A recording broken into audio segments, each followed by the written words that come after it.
Connais-tu les 5 langages de l'amour? Peut-être tu t'es déjà posé la question avec ton couple ou tes proches, pourquoi alors que toi tu faisais certaines choses en te disant bah c'est comme ça que moi je les aime, je le fais, c'est par amour, et ça n'a pas du tout été perçu comme ça par ton conjoint, ta conjointe ou alors tes proches. Et tu te poses la question de pourquoi. De la même manière, peut-être que ton mari t'a dit ou ta femme t'a dit: «Mais j'ai fait ça pour toi, pour te montrer que je t'aime», mais en fait ça te parle pas du tout. Alors cette vidéo est pour toi. Gary Chapman, auteur du livre des langages de l'amour, ce livre-là, est conseiller conjugal chrétien. Et à force de consultation avec les couples, il a remarqué que bien souvent les problèmes, que rencontrent les couples, c'est parce qu'ils ont une mauvaise manière de communiquer et une mauvaise compréhension de l'un et de l'autre. Ils communiquent pas de la même manière leur amour et du coup n'arrivent pas à recevoir aussi ce que l'autre leur communique. Il a découvert en fait que chacun d'entre nous a sa manière de donner et de recevoir l'amour, et il appelle ça un langage de l'amour. Et cette manière, c'est peut-être pas la même que ton conjoint a. Il a identifié à partir de ce constat 5 langages de l'amour, 5 manières dont on peut exprimer notre amour. C'est un peu des généralités, mais vous verrez qu'on s'y retrouve toujours, plus ou moins, et 5 manières aussi qu'on ressent, qu'on reçoit l'amour de l'autre. Et voici les 5 manières: les paroles valorisantes, les moments de qualité, les services rendus, le contact physique et les cadeaux. Et les connaître et les reconnaître chez nous-mêmes ou chez les autres va nous aider à mieux exprimer notre amour, à mieux recevoir aussi celui des autres, et va grandement améliorer les relations. Alors, on a tous au moins un de ces langages qui est un peu notre langage principal, et puis des fois on en a 2 qui sont plus ou moins forts. Il appelle ça être bilingue, et je trouve ça vraiment intéressant de se poser la question: «Mais quel est mon langage de l'amour? Quel est le langage de l'amour de mon mari ou de ma femme?» Et puis après on peut même aller plus loin avec nos enfants ou nos parents ou nos amis. Mais déjà, je crois que c'est déjà une grande étape quand on connaît notre langage de l'amour, le sien propre ou les siens, auxquels on est le plus sensible, et puis celui de son conjoint ou de son épouse ou de son époux. Alors, ton langage de l'amour, c'est à la fois ce qui te touche et c'est comme ça que toi, tu reçois l'amour. Quand on fait ces certaines choses, pour toi, tu te dis: «Waouh, là, je sais que je suis aimé». De la même manière, quand tu fais ces mêmes choses, toi, tu exprimes ton amour comme cela. Hem Puisque c'est ton langage, c'est comme ça que tu fonctionnes, c'est comme ça que tu comprends les choses et que tu les exprimes, d'où le mot langage de l'amour. Et on comprend vite alors que si on n'a pas les mêmes langages au sein d'un couple, on peut vite passer à côté en fait. On peut vite ne pas comprendre, se sentir mal aimé, pas aimé ou pas bien aimé, alors que le conjoint, l'époux, l'épouse, ben, elle peut-être aussi se sent de la même manière, et que chacun essaye à sa manière d'aimer l'autre, mais c'est comme si ça fonctionnait pas. Et connaître alors connaître son langage de l'amour, connaître celui de son mari, ou de sa femme, va vraiment donner, une nouvelle compréhension des choses, et puis on va pouvoir alors s'adapter au langage de son époux, de son épouse. On va aussi pouvoir exprimer nos besoins à notre époux, à notre épouse, pour qu'alors on puisse aussi recevoir l'amour comme on en a besoin. Donc c'est vraiment très intéressant de connaître ces langages de l'amour, et puis vous verrez, ça peut s'utiliser avec tous. Moi, je sais, je connais un peu les langages de l'amour aussi de personnes proches de moi, et je sais que je peux y répondre de manière plus ou moins facilement. Gary Chapman aussi dans ses livres parle souvent, du fait d'avoir un réservoir émotionnel ou un réservoir d'amour. Ce réservoir peut être vide ou il peut être plein, et sa théorie c'est que, et je suis tout à fait d'accord avec ça, c'est que, alors que ton conjoint parle ton langage, ton réservoir se remplit petit à petit. Donc quand tu reçois l'amour avec ce qui te fait vibrer toi, là ton réservoir se remplit, et le but bien sûr, c'est que dans le couple, tous les 2 aient les réservoirs remplis. C'est aussi le but pour nos enfants, par exemple, que leur réservoir d'amour soit rempli. Et donc, c'est ce qu'on va voir maintenant, avec ces 5 langages. Donc, on va découvrir ensemble rapidement ces 5 langages et après on verra comment on peut les identifier chez soi et puis chez l'autre et puis comment après les utiliser. Donc le premier langage, c'est les paroles valorisantes. Alors c'est tout ce qu'on va pouvoir exprimer par nos paroles de positif, de valorisant à l'autre. Donc, les compliments, les mots d'appréciation, les paroles positives qui font du bien, mais ça peut aussi être des paroles d'encouragement, des paroles aimantes et pleines de tendresse. Le ton aussi qu'on va utiliser, la manière dont on va dire les choses va aussi être importante pour les personnes qui réagissent à ce langage de l'amour. Être humble, ne pas être supérieur, parce qu'on peut dire une chose qui est gentille, mais avec un ton qui, en fait, on a l'impression c'est une attaque, c'est méchant. Donc ça, c'est aussi important de le savoir. Une autre chose aussi importante avec les langages de l'amour, c'est qu'il y a différents dialectes. Comme par exemple quand tu vas en France, moi j'habite en Alsace, on a un dialecte ici qui est l'alsacien. Ça ressemble beaucoup à l'allemand, mais ça ne l'est pas, mais ça n'a rien à voir avec le français. Donc on parle le français, mais aussi l'alsacien. De la même manière, eh ben, tu peux avoir ce langage de l'amour, des paroles valorisantes, mais il y a plusieurs manières de l'exprimer.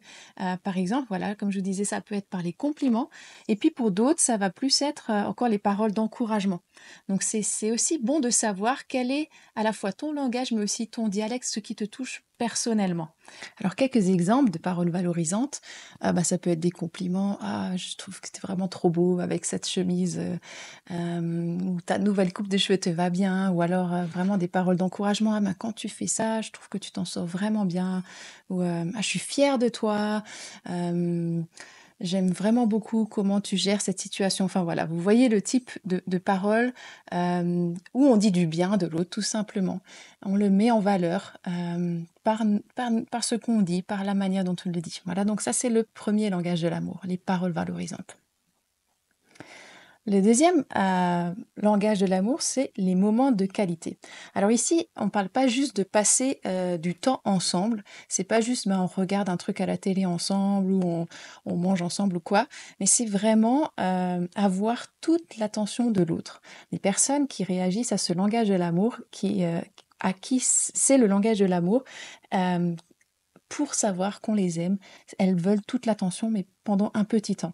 Ça veut dire, pas de téléphone, ça veut dire vraiment là, tu m'écoutes avec vraiment une attention, un vrai dialogue et c'est vraiment quelque chose un temps à part consacré à la personne, où la personne a toute son attention, toute son écoute, une écoute active et aussi, un vrai retour, un vrai dialogue ouvert. Donc voilà, c'est vraiment je te donne ce temps, il est pour toi, je suis pas en train de le partager avec mon téléphone, la télé ou en train de faire quelque chose en même temps, mais toute mon attention est concentrée sur toi et ça, c'est le maître mot, l'attention. Il y a aussi ce côté vraiment, comme je disais, d'écoute active. Donc quand on parle d'écoute active, qu'est-ce que ça veut dire? Ça veut dire, être vraiment à l'écoute, pas juste d'une oreille, les yeux fixés ailleurs. C'est vraiment, des manières dont on peut savoir qu'on écoute activement. C'est, regarder simplement une personne droit dans les yeux pendant qu'elle te parle, hem, heu, rebondir sur ce qu'elle dit, essayer de, reformuler ce qu'elle vient de te dire pour voir si est-ce que tu as vraiment compris et aussi ça montre à la personne: «Waouh, elle m'a vraiment écoutée, elle essaye de comprendre ce que je lui dis». Un point important aussi pour les personnes qui ont ce langage de l'amour dans les moments de qualité, c'est aussi, avoir un vrai partage. Donc il y a des émotions partagées. Quand on s'installe avec, voilà, avec son époux et qu'on veut vivre un vrai moment de qualité, on s'attend aussi à ce que lui s'ouvre. On ne veut pas juste nous être ouverts à l'autre, mais aussi que l'autre s'ouvre, puisse nous partager ses émotions, ce qu'il ressent et tout ça. Donc ça peut demander une vraie gymnastique quand c'est pas, sa manière d'être pour le conjoint de s'adapter à ce langage de l'amour. Ça peut aussi être partager une activité commune, faire quelque chose ensemble, mais alors le faire vraiment, voilà, en étant conscient, en pleine présence de l'autre et d'être vraiment présent pour l'autre et pas concentré sur l'activité. Donc voilà, ça c'est le deuxième langage de l'amour, les moments de qualité. Le troisième langage de l'amour, c'est les cadeaux. Alors ça, on le comprend assez facilement pour ces personnes qui ont ce langage de l'amour. C'est pas tant ce que vous offrez qui compte ou les sous que vous avez mis dedans ou tout ça, mais plutôt le fait que l'objet que vous lui offrez, c'est le symbole de votre amour et montre que vous avez pensé à elle, montre que vous avez pris du temps pour elle, vous avez dit ah ça pourrait lui plaire, ou vous avez pris du temps pour faire quelque chose et lui donner. Et en fait, ça c'est vraiment précieux pour ces personnes. Donc ça peut être des petites choses comme des grandes choses. L'important c'est de dire voilà, j'ai pensé à toi à ce moment-là et je te le montre comme cela avec cet objet. Souvent, ces personnes qui ont ce langage de l'amour sont très attachées aux dates, quand c'est les anniversaires, quand c'est les fêtes. Et c'est vraiment important pour elles de recevoir aussi quelque chose à ce moment-là. Et comme dit, encore une fois, c'est pas tant la valeur de l'objet ou qu'est-ce que vous lui offrez, mais plutôt que vous lui offriez quelque chose. Et vraiment de montrer que vous avez pris ce temps de penser à elle, de réfléchir de confectionner quelque chose pour elle. Ça peut être quelque chose fait soi-même ou qu'importe. Mais voilà, vraiment donner quelque chose à la personne. Ça peut aussi être le don de sa présence. Je trouve que ça revient plus un peu au moment de qualité, mais pour certaines personnes, c'est vraiment aussi quelque chose qui les touche dans ce domaine-là. Donc ça, c'était le troisième langage, donc les cadeaux. Le quatrième langage, c'est les services rendus. Donc en fait, c'est faire des choses, que les gens fassent des choses pour toi, ou que toi tu fasses des choses pour les autres, qui les aident et les déchargent. Donc en gros, tu rends des services aux autres, ou les autres te rendent des services à toi, et c'est comme ça que tu sais qu'ils t'aiment. Alors à noter encore une fois que ces services peuvent avoir des allures différentes pour chaque personne. Deux conjoints peuvent avoir le même langage de l'amour des services rendus, mais ils peuvent se rendre des services et pourtant se sentir pas aimés parce que les services rendus ne correspondent pas à leur dialecte, comme je vous disais avant. Pour un, il va y avoir des services rendus spécifiques et quand ils font ça, ça va vraiment être waouh, là comme ça je t'aime, quand je fais la vaisselle, c'est comme ça que je t'aime. Et quand toi tu fais la vaisselle à ma place, je sais que tu m'aimes. Et pour d'autres, même si c'est les services rendus, ça va pas trop les toucher. Donc il peut y avoir des subtilités comme ça. C'est pour ça que c'est important de communiquer avec ton conjoint, avec ta conjointe, de quel est ton langage, mais aussi quel est ton dialecte, pour que vous puissiez répondre l'un à l'autre et remplir vos réservoirs d'amour mutuellement de la manière qui touche vraiment l'autre. Donc voilà, un service rendu, on le comprend facilement, c'est faire quelque chose pour l'autre. Ça peut être des tâches ménagères, ça peut être des tâches administratives, ça peut être s'occuper de la voiture, ça peut être quelque chose qui pèse et que vous faites pour décharger cette personne. Voilà, il y a différentes manières de montrer service rendu. Il y a des gens qui sont très comme ça se voit tout de suite. C'est des gens qui aiment, qui sont généreux de leur personne, généreux de leur temps. Et on comprend vite que c'est comme ça aussi qu'ils donnent de leur amour. Voilà, donc ça c'était le quatrième langage de l'amour, les services rendus. Et le dernier, c'est les contacts physiques. Donc là, on le comprend vite, c'est tout ce qui est de l'ordre du toucher en tout genre. On ne parle pas que des relations sexuelles, ça en fait partie, mais pas que. Ça peut être des câlins, des bisous, une petite caresse, se prendre la main, voilà, toutes ces choses où je suis en public, je prends la main de mon mari ou de ma femme, ou je te prends par le bras, enfin voilà, toutes ces choses, des attentions où le corps vraiment est touché et il y a toute cette dimension de toucher qui est présente. On le fait avec nos tout petits dès la naissance et puis il y a des personnes où c'est leur langage de l'amour, et s'il n'y a pas ces petits moments de toucher, ça peut être court comme ça peut être plus long, et ben ils se sentent complètement appauvris en amour, alors qu'il peut y avoir tous les autres langages de l'amour, mais pourtant c'est de ça qu'ils auront le plus besoin.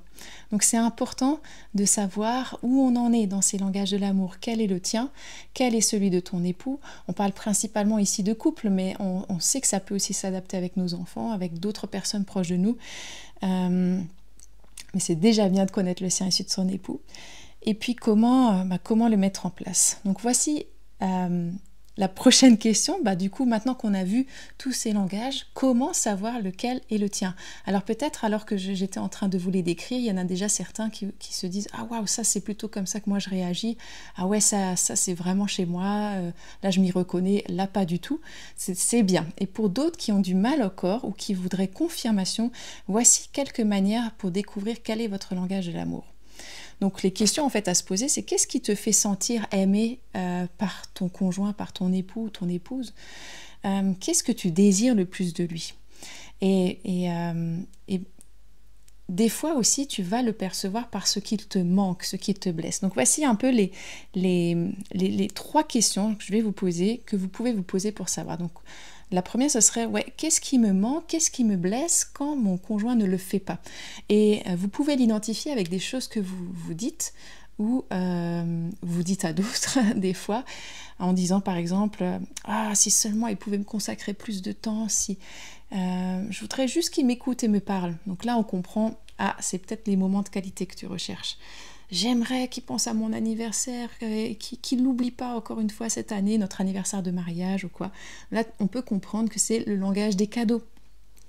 Ah, un câlin au réveil, ça égayerait toute ma journée, ça changerait tout. On comprend que c'est le toucher. Ah, je me sens toujours apaisée quand je vois qu'il me laisse faire la vaisselle toute seule ou alors quand je la fais, qu'il me dit même pas merci. Donc là, on comprend aussi service rendu. Ou une autre manière de dire, ah, ben, si seulement il remarquait les efforts que je fais pour me rester en forme, pour me faire belle, pour qu'il vienne. Et là, je pense qu'on est plus dans le domaine des paroles valorisantes. Donc voilà, on peut identifier aussi avec ce qu'on pense, ce qu'on dit, ce qui nous blesse, ce qui nous touche, ce qui nous manque, vraiment les endroits là où on aimerait que notre mari ou notre femme fasse plus ou différemment les choses. Donc ça, c'est déjà des pistes avec ces phrases aussi, les choses qu'on peut dire pour connaître votre langage de l'amour. De la même manière, vous le faites pour vous, vous pouvez aussi le faire pour votre époux, votre épouse, savoir, en l'écoutant, savoir ce que lui désire, manque, qu'est-ce qui le blesse quand vous ne le faites pas. Voilà, c'est toutes des questions qui nous mettent la puce à l'oreille. Donc ici, ce qui nous blesse, ce qui nous manque, de la même manière, ce que tu désires de ton mari, qu'est-ce que tu lui demandes, si c'est de faire une promenade régulièrement pour discuter, si c'est juste qu'il te prenne dans ses bras, ou voilà, pour découvrir aussi quel est ton langage. Aussi, la dernière chose, c'est de savoir aussi, de voir comment vous-même ou comment toi tu communiques ton amour à ton mari. Qu'est-ce que toi tu fais de manière instinctive pour lui dire mais je t'aime en fait? Est-ce que tu lui donnes des cadeaux? Est-ce que tu lui donnes de ton temps? Est-ce que tu fais des choses pour lui? Et la manière dont toi tu réagis pour donner ton amour, ça te met en piste sur quel est ton langage, puisque comment tu le reçois, c'est aussi comment tu vas l'exprimer. Donc si ton langage de l'amour c'est les temps de qualité, tu vas avoir beaucoup plus de facilité à toi-même donner des moments de qualité à ton mari pour lui exprimer ton amour. Donc voilà, ces trois questions qu'on peut se poser pour savoir quel est notre langage de l'amour. Qu'est-ce qui me manque ou me blesse? Qu'est-ce que je désire de mon mari ou de ma femme pour qu'il exprime son amour pour moi? Ou encore, comment moi-même j'exprime mon amour pour mon mari, mon conjoint, mes enfants, les autres. Et ce qui peut être difficile des fois, peut-être tu as essayé de répondre à ces questions et tu n'y arrives toujours pas. Alors soit c'est bon signe, c'est que ton réservoir est plein, et qu'il est plein depuis longtemps et que tu ne saurais même plus trop dire qu'est-ce qui te fait réagir. Soit c'est que ton réservoir est vide depuis tellement longtemps que là, de la même manière, tu ne sais plus comment réagir. Donc je pense que c'est le moment où alors il faut être attentif à ce que tu dis, à comment tu t'exprimes, à comment toi tu exprimes ton amour aux autres. Et petit à petit, ça va venir en fait. Cette distinction, cette identification aussi de ton langage de l'amour. Donc une fois que vous connaissez votre langage, que tu connais ton langage, c'est le moment de le partager avec ton conjoint, de la même manière que lui aussi puisse connaître son langage ou elle, et puis revenir ensemble et puis le partager, parce que c'est une bonne chose, c'est une bonne étape déjà de savoir qu'est-ce qui te touche, mais si ça reste chez toi, il va pas changer grand-chose dans ton couple. Donc c'est le moment de partager et d'exprimer réellement. Ben voilà, moi, ce que j'ai besoin, c'est juste un bisou avant que je parte au travail. Quand j'arrive, quand je reviens du travail, un peu plus de toucher, hein, voilà, et exprimer. Et puis, c'est s'essayer. Essayer de sortir de son propre langage et aller vers celui de l'autre. Rappelez-vous, c'est rarement le cas que les conjoints ont le même langage ou les mêmes langages, parce que comme vous disiez, on peut en avoir un dominant, un autre juste après, des fois deux dominants.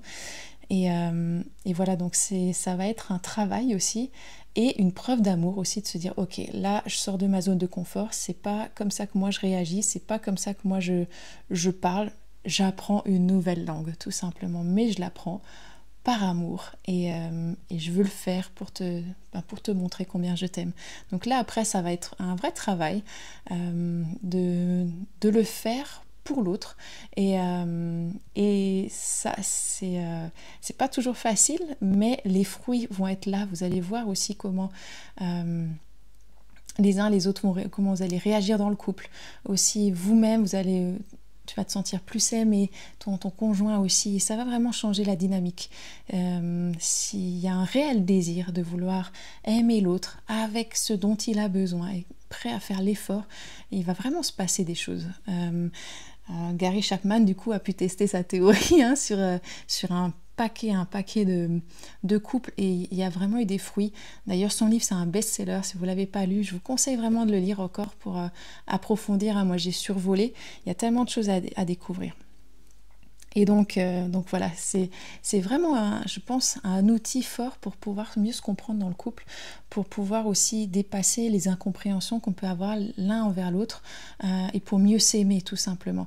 Et c'est aussi des clés pour les relations avec ses enfants, ses parents, ses amis et éviter de faire du mal juste parce qu'on ne comprend pas en fait.